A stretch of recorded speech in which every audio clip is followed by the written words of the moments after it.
Derbyshire. He spent 20 years working in this city, and I think that I've got to say, Steve, the Derby Evening Telegraph yesterday afternoon did us proud.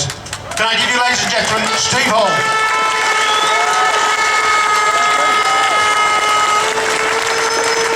Good afternoon. Ladies and gentlemen, first and foremost, thank you. Thank you for turning out in such stunning numbers. Let's see if they can ignore us now. I know how important the rail industry is to this city. When I was 16 and I left school, I tried to get a job in it. I wasn't bright enough, so I became a journalist instead. But the good thing about the profession that I went into is that it gave me a voice. And it's a voice that I can use to shout very, very loudly when I see things being done that are wrong. What's happening to you, what's happening to Bombardier, and what's happening to our city is plain wrong.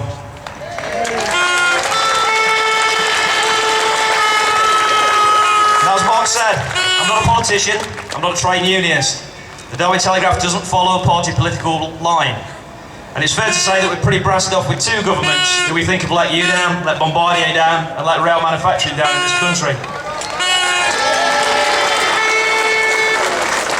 But we're not going to stand by and watch while our city plunges into a crisis. And let's be under no illusion, with Bombardier, with Egg, with Celanese, with the Royal Mail, the city's economy is facing its biggest challenge since the Rolls-Royce crash of 1971. Now, a few weeks ago, I was part of a delegation that went to Berlin to meet with Bombardier's European management. We hope that they tell us that there were other work that they were competing for globally that might come to Derby. We hope that they tell us that there were work in other factories that might come to Derby. They weren't able to reassure us on either point. We asked them what was going to be necessary to try and safeguard jobs in Derby and try and safeguard the plant here. And the reply was honest, but it was pretty stark.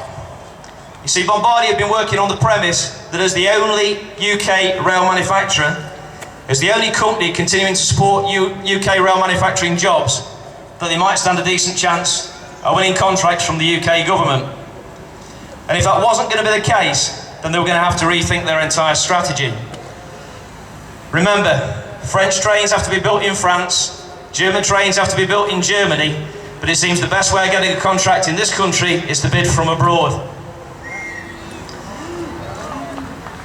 Now, we know, whatever they're saying publicly, there are many within the coalition who are deeply uneasy about this decision.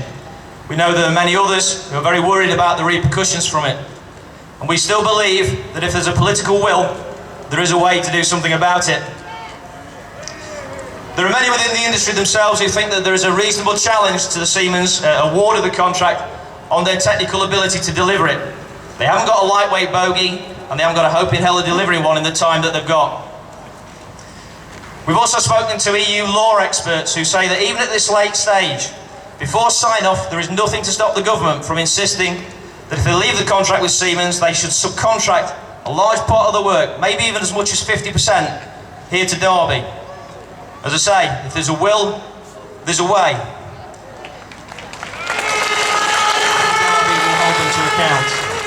And if they don't, the people of Derby will make sure that they bear the scars, politically and professionally, for the rest of their careers. Thank you.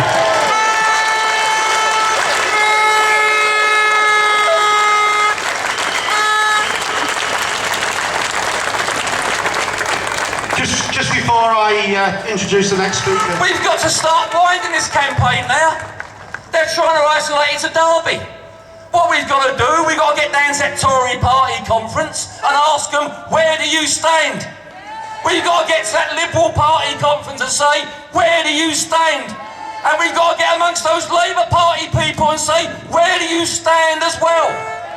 Because it's no good in running around with a Union Jack round them and saying Britain's best and then transferring the work to somewhere else. When you weigh it up and people say, oh, the bid might have been a bit cheaper or a bit more expensive, you're going to put something in the region of 6,000 to 7,000 people with a supply chain on the dole who are not going to pay income tax anymore, who are going to be proclaiming social security, but more worry than that, you're going to turn around to say to kids up here that you've got no hope in Derby whatsoever.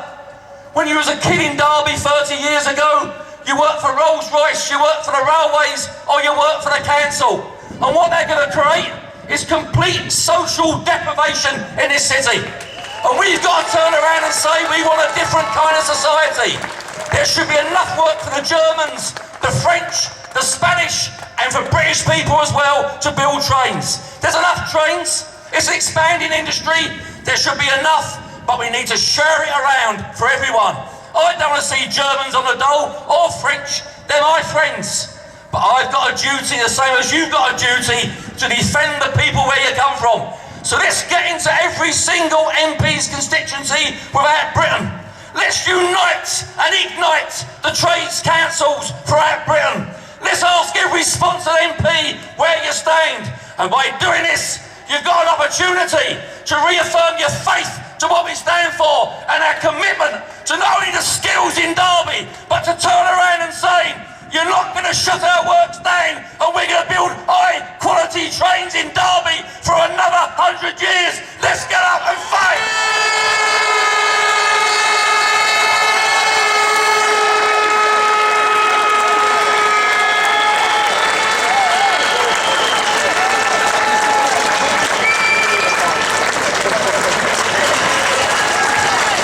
Well, ladies and gentlemen, what a tremendous turnout today for this rally, and this has got to be a real humbling experience for everybody who's looking what's going on in this city. 170 years of train making put at risk by a decision which is patently unfair. It's unfair and it's unjust, and that's why I am joining together with all of my political colleagues across the political divide to make sure that we fight it. It cannot be right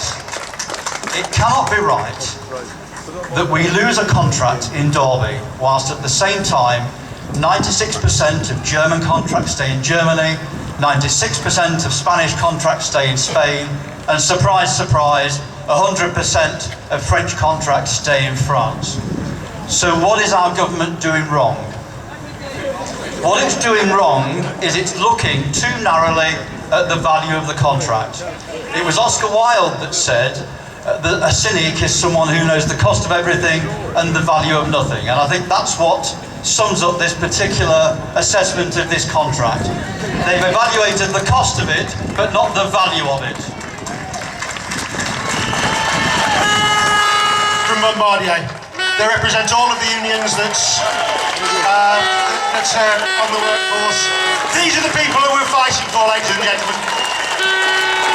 And I'm proud, I'm absolutely, amazingly proud of the work and the effort that these people have done and those workers at Bombardier have put in over the last 4 weeks of this campaign to make today a reality.